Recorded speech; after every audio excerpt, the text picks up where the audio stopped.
Hey guys, welcome to my channel, and today we're going to take a look at another horrible case with you. Greed, envy, and the desire to get wealth without much effort often push people to commit the most heinous and cynical crimes. Sometimes it is hard to imagine what cruelty a person is capable of for the sake of quick enrichment. For example, the murder of a close relative. The story of Elizabeth Vasquez is truly shocking and horrifying.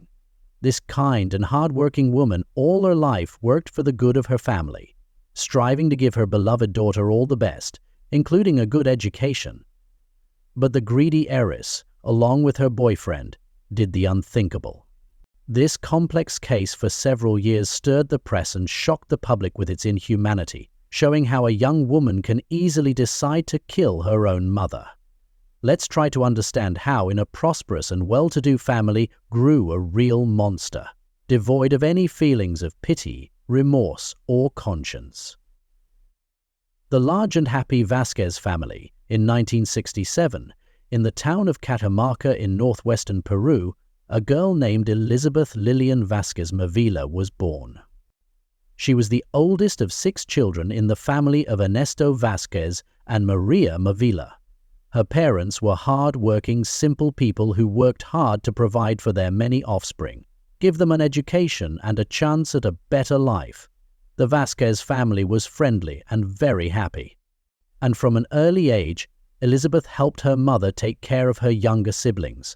She was an excellent student and graduated from school with honors, which allowed her to easily enter the prestigious university at the Faculty of Law and Economics.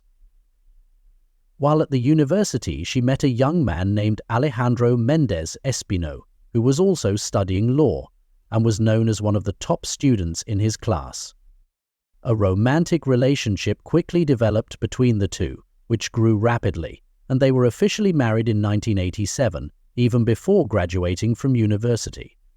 Elizabeth's parents approved of her choice from the very beginning and gladly accepted her son-in-law into the family. Alejandro was a serious, intelligent, ambitious, and very purposeful man who could take good care of their eldest daughter. At first, the newlyweds lived in the Vasquez family home, but after 6 months, when Elizabeth became pregnant, they decided to move into their separate home.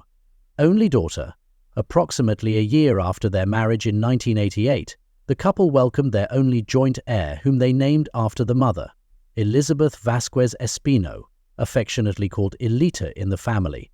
The girl became the highest on attention for all her numerous relatives and the main joy of her parents. Several years after the birth of their daughter, the couple, whose careers were steadily ascending, decided to move to Peru's capital, Lima. By then, Alejandro was vying for a prosecutor position in an anti-corruption department, while Elizabeth had opened her own legal consulting firm. Both worked tirelessly for the benefit of their family, but unfortunately couldn't spend enough time with their young daughter. Confronted with an unsatisfactory experience hiring a nanny who didn't fulfill her duties conscientiously, the young mother decided to send her daughter to her parents in Cajamarca for them to take care of the heiress. Maria and Ernesto readily agreed and were overjoyed to have their granddaughter live with them for a while. Notably, their youngest daughter, Giovanna, Elita's aunt, was only a couple of years older than Elita, so they immediately got along and interacted like real sisters. Due to their total commitment to work, the parents rarely saw their daughter and compensated by showering her with gifts during visits. Elita's stay at her grandparents' home stretched over several years, and when her parents decided to bring her back to their home in Lima, she had already started school. It's worth noting that the abrupt change in environment did not benefit the girl, and she took quite some time to adapt to life in the bustling, noisy capital after the quiet, almost provincial Cajamarca. The challenging parent-daughter relationship. As a child, Elita was a quiet and well-behaved kid. She strove to excel academically, engaging in music and foreign languages. She shared a warm and trusting relationship with her parents, who tried to compensate for the years of enforced separation. Elizabeth aimed to be not just a Fauglutia, but also Elita's best friend, someone she could share her deepest thoughts with. This remained true until Elita turned 15. During her teenage years, Alita's character deteriorated rapidly. She became rude, threw tantrums, and stopped listening to her parents. She abandoned her studies, got involved with bad company, and worst of all began stealing money from her parents' wallets. Elizabeth tried various approaches to connect with her daughter, hoping it was a phase that Alita would outgrow.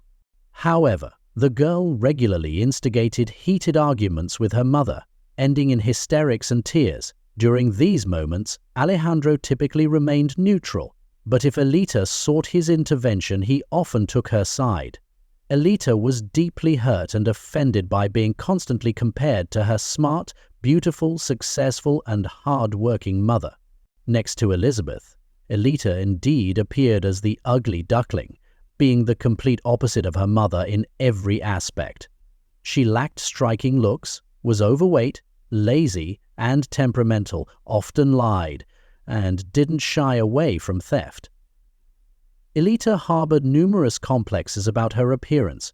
When she expressed a desire for plastic surgery, Elizabeth, eager to please her daughter and mend their relationship, didn't dissuade her. Elizabeth financed an initial rhinoplasty for her daughter, and a few years later, several more surgeries. In 2007, after 20 years of marriage, Alejandro and Elizabeth decided to separate. Their 18-year-old daughter reacted with a hysterical outburst, screaming, insulting, and blaming her mother for driving her father away. At the time, the family was in the United States, and the divorce posed some complications for citizens of another country. Nonetheless, they returned home as divorced individuals and began living separately. By mutual agreement, the now adult but still dependent daughter stayed in her mother's house. They continued to have fierce arguments, and during such moments Alita would call her father, crying and begging him to take her in. However, Alejandro, who had moved on with a new love, was not eager to do so. Alita's unreliable boyfriend, Alita, had her fair share of teenage romances, but at 19 she fell genuinely in love for the first time. It all started one Sunday morning at church, where she met a charming young man named Fernando Gonzalez. He couldn't take his eyes off her during the service, and afterward he approached her to introduce himself. To Alita, Fernando seemed like a prince, handsome, attentive, with a pleasant voice. He invited her for coffee and a chat. As it turned out, he had a habit of scouting churches for young, well-dressed girls who arrived in luxury cars, then would strike up a conversation, charm them, and play on their sympathies. He'd spin tales about his difficult childhood in a large family abandoned by their father, how he was now supporting his mother, brothers and sisters by working multiple jobs. Wealthy and naive girls would sympathize and give him money. Sometimes he managed to maintain a girlfriend for a few months, but typically they'd leave him once the truth was revealed. He was just an unemployed slacker who loved the high life. Alita fell easily into Fernando's trap due to her complexes. Always considering herself unattractive, she couldn't believe such a handsome man noticed her and was ready to give him everything she had. Or rather, everything her mother had. She opened up to her mother about everything, leading to their first candid conversation in years. Elizabeth thought she had a chance to mend their relationship, especially since Alita had met the boy in church, which seemed promising and assumed he must be a good person. Upon their first meeting, Fernando managed to make a positive impression on Elizabeth. He told her his dramatic life story, and she believed him. Deciding that such a good boy deserved help, she rented a cozy apartment for him near central Lima, agreeing to pay 70% of the monthly rent. She also paid for his business school tuition, promising him a job in her company later on. Soon it became clear that Fernando only attended a couple of business school classes before quitting. After a serious talk with Elizabeth, he seemed remorseful. She decided to give him a second chance and employed him as a courier in her company. On his very first day, he not only failed to complete a simple task, but also betrayed other employees who had entrusted him with important documents. Elizabeth finally realized that this young man had charmed her only to leech off her for his own needs. He had no intentions of studying or working. Failed attempt to separate the couple, Elizabeth decided to send her daughter to her parents' home for a while, naively believing that if Elita didn't see her boyfriend for a few months, her feelings would cool down and Fernando would find another rich fool to exploit. But Elizabeth was greatly mistaken. Elita continued to communicate with her boyfriend through calls and social media, and her resentment towards her mother only grew. Fernando had to move out of the rental apartment after Elizabeth refused to pay for it. However, he found a smaller place, rented for him by his young lover, with her mother's money. Elita had some financial freedom, being a spoiled child, and could freely use some of her mother's accounts. When the summer break ended and university resumed, Elita immediately rushed to meet her boyfriend, who once again asked her for money. She withdrew a substantial amount from her mother's account and gave it to him, leading to a serious confrontation with her mother later that evening upon noticing the missing funds. Elizabeth then decided to block Elita's access to her accounts, giving her only a small weekly allowance for personal expenses. This decision further strained their already tense relationship. They barely spoke, mainly engaged in arguments, and Elizabeth's attempts to reach out to her daughter were unsuccessful. The monstrous plan. During one of their romantic dates, when Elita couldn't bring Fernando the money he demanded, he became furiously angry. He cursed Elizabeth, screaming that she had plenty of money but wouldn't give any to her only daughter, then added that if Elizabeth were gone, adult Elita would inherit all her wealth and they could live luxuriously. This terrible idea took root in Elita's mind, growing stronger each day. She constantly talked about how much she hated her mother, blamed her for all her misfortunes, and fantasized about how wonderful it would be if her mother disappeared. The young lovers began to devise a monstrous and cynical plan to eliminate Vasquez, also considering whom they could involve as accomplices. At that time, Elizabeth had nearly $3 million in her accounts, owned a successful business that could be sold, a large house in an elite area of the capital, several cars, and her life was insured for a significant amount. In the event of her death, all of this would be inherited by her only child, Elita. Elizabeth seemed to sense danger. She realized she couldn't separate her daughter from the mercenary and deceitful young man who negatively influenced her. The situation was escalating and could resolve in the most unpredictable way. Being an experienced lawyer, Elizabeth drafted a will stating that in case of her sudden disappearance or untimely death, all money and property should go to Ernesto Vasquez, her father. She even managed to visit her parents and tell them about her decision. Meanwhile, Elita planned to stage the kidnapping and murder of her own mother by suspected criminals who would never be found. She and Fernando decided to involve a tough guy, Jorge Carnejo Ruiz, promising to pay him generously for his services.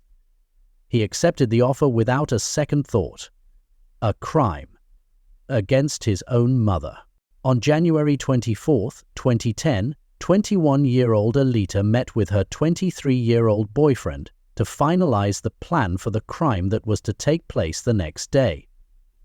She was calm and collected, already envisioning how she would spend the millions she had inherited. The next morning, January 25th, citing ill health, Elita did not go to the university and stayed home. When her mother left for work, Fernando and Jorge were already lurking outside the house, waiting for Elita to distract the guard and sneak them inside. Elita approached the guard on duty and asked him to buy painkillers from the nearest pharmacy, which was only a 5-minute walk away. This brief absence allowed the young men to sneak into the house and hide in the master bedroom. When Elizabeth returned, Elita loudly dropped a glass in the kitchen, signaling her attackers together. When Elizabeth entered her room, Fernando knocked her to the ground and began choking her, with Jorge holding her down. Miraculously, Elizabeth managed to break free and run out into the hallway, where her own daughter kicked her in the head. While Elizabeth was unconscious, they tied her up. However, their plans were disrupted by a young servant girl, Maria Celine, whom Elita tricked into another room and locked her in. When Elizabeth regained consciousness, her daughter, boyfriend, and their accomplice brutally tortured her, trying to find out the code to the safe and passwords to her bank accounts. Terrified, Elizabeth knew her daughter was in trouble, but had always blamed it on Gonzalez's bad influence. Now, however, she saw the monstrous nature of her only daughter. Elizabeth managed to loosen the restraints and fought back against her daughter, scratching and punching her until Fernando knocked her to the ground. An enraged Elita kicked her mother and finally, in a fit of rage, grabbed a pillow and smothered her until she stopped showing signs of life. The trio then bound the lifeless body, duct-taped her mouth shut, and placed Elizabeth in the trunk of her own car, staging a kidnapping. Elita then sent another guard to get medication, allowing her accomplices to drive off the property.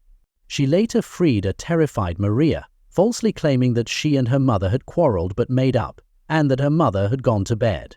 A strange story of a kidnapping and the search for a missing woman.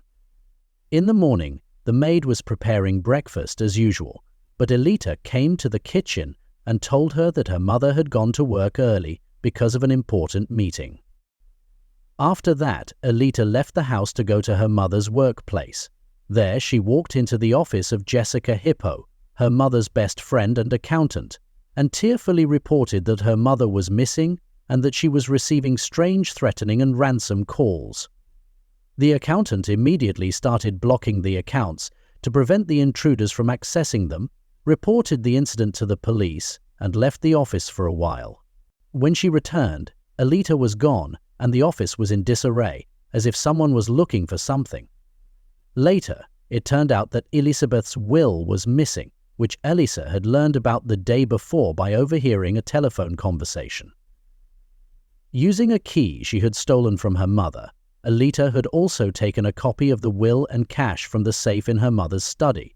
Police arrived and inspected the house, interviewing the missing woman's daughter, as well as the office staff, but gained no valuable information. All claimed that Vasquez had no enemies and no one had threatened her, so no one was initially listed as a suspect. The main theory was that it was a kidnapping for ransom. All that was left was to wait for a call from the criminals to receive further instructions and demands. A terrifying discovery and the first suspect. The day after Elizabeth's disappearance became known, it was reported that her car was found abandoned in a vacant lot outside of town. The interior was empty, but when law enforcement officers opened the trunk, they were shocked by what they found. Inside lay the lifeless body of a missing woman with signs of beatings. Forensic experts counted dozens of bruises, severe head trauma, and rope marks on the victim's body, indicating that the woman had been tied up and tried to free herself. It was also determined that Vasquez's death was caused by asphyxiation. Particles of blood and epithelium were found under her fingernails, indicating that she had resisted. It was necessary to determine who the blood belonged to. At the lineup, Elita appeared as a grief-stricken daughter. She cried, wailed, and seemed almost unconscious. However, at the interrogation, she behaved quite differently. She was calm, even cold-blooded, and the questions of the investigators she was visibly annoyed. In addition, she constantly contradicted herself in her testimony. When the police decided to check the information about the calls from the kidnappers and sent a request to the cell phone company, it turned out that Elita did not receive any calls. It also turned out that in the days before and after her mother's disappearance, Elita had been in frequent contact with one Fernando Gonzalez, who they also decided to question. However, the young man either insisted on his innocence or remained silent. Irrefutable evidence and an arrest with a sign of misdemeanor led Elizabeth's maternal grandparents were in charge of her funeral, while Elizabeth herself was indifferent, thinking only about how to get out of the situation, stay free, and save money.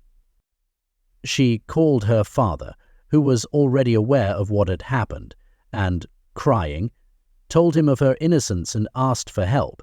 Her father advised her not to talk too much and promised to get her out of the situation, even though he knew perfectly well who had committed the crime.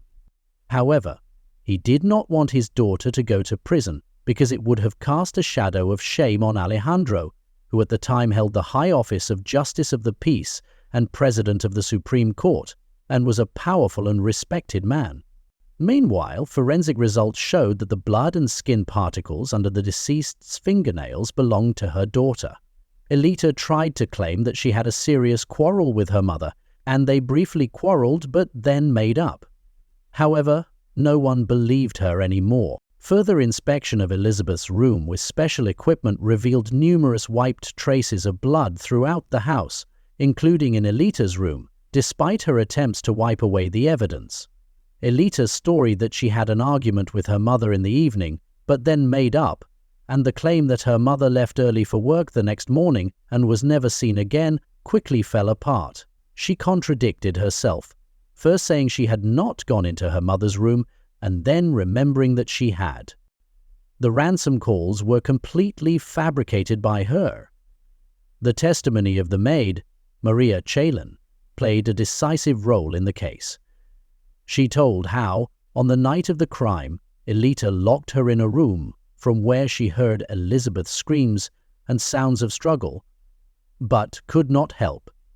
After that night, she never saw her employer again, and Elita insisted that everything was fine with her mother, who had simply gone to work early. All of this led to the arrest of Elita and her boyfriend, the criminal trio, and the battle for the inheritance.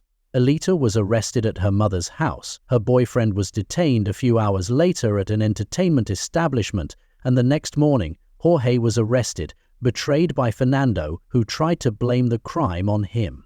It is noteworthy that it was Gonzalez who first began to testify, hoping that cooperation with the investigation will benefit him and help to mitigate the sentence. Meanwhile, Alejandro hired the best lawyers for his daughter, but realized that she will not be able to escape punishment. At the same time, he began to deal with Vasquez's inheritance, intending to take it for himself. Since the will had disappeared and the heiress was facing a long prison sentence, he claimed that he and Elizabeth had never divorced but simply lived apart, remaining legally married.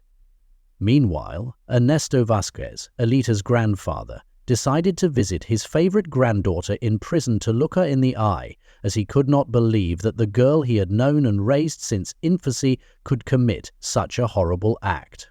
However, Elita behaved arrogantly, shouted, insulted the older man, and stated that she did not wish to see him again. This encounter upset him greatly, leading to a heart attack, from which he was unable to recover and died 6 months later. The Vasquez family was unable to prove the existence of the will left in Ernest's name, as the document disappeared from Elizabeth's office and the notary's database, seemingly taken care of by Alejandro. All documents and references to the couple's divorce also mysteriously disappeared, giving Alejandro the right to claim the deceased's inheritance, the trial, and the verdict. Despite attempts by Elita, Fernando, and Jorge to shift the blame onto each other, the investigation successfully reconstructed the events of that fateful evening and established the role of each participant in the crime. It was also proven that the trio acted in a deliberate conspiracy which greatly aggravated their guilt. A decisive role in the trial was played by the testimony of the maid Maria, who stated that Alejandro had threatened her, demanding that she give a different version of events, but she refused to comply. In May 2012, the court found all 3 defendants guilty. Initially, the prosecutor had requested that each participant in the murder be sentenced to 30 years imprisonment. While the men pleaded guilty, Elita continually played the victim. Fernando and Jorge were eventually sentenced to 28 years each, but Elita's trial was delayed. Elita claimed that the perpetrators were hired by relatives on her mother's side, who fabricated the inheritance story in order to take possession of Elizabeth's property and money. Her father held the same version of events. Attempts to declare Elita mentally ill and susceptible to manipulation by criminals also failed. This strategy, proposed by Alejandro, was to send her to a psychiatric hospital instead of prison, declaring her insane and incapable of fully and solely inheriting his wife's estate. Finally, in December 2012, the court delivered its final verdict, sentencing Elita to the maximum term of 30 years in prison. To this day, she and her accomplices are serving their sentences in prison. As for the disputed inheritance, its fate remains unresolved. In the spring of 2021, Alejandro died without becoming the only heir. The Vasquez family, through the court, seeks to exclude Elita from the list of claimants to Elizabeth's property, citing the fact that she is in prison for murder. Currently, the main claimant for the inheritance is Maria Movilla, Elizabeth's mother.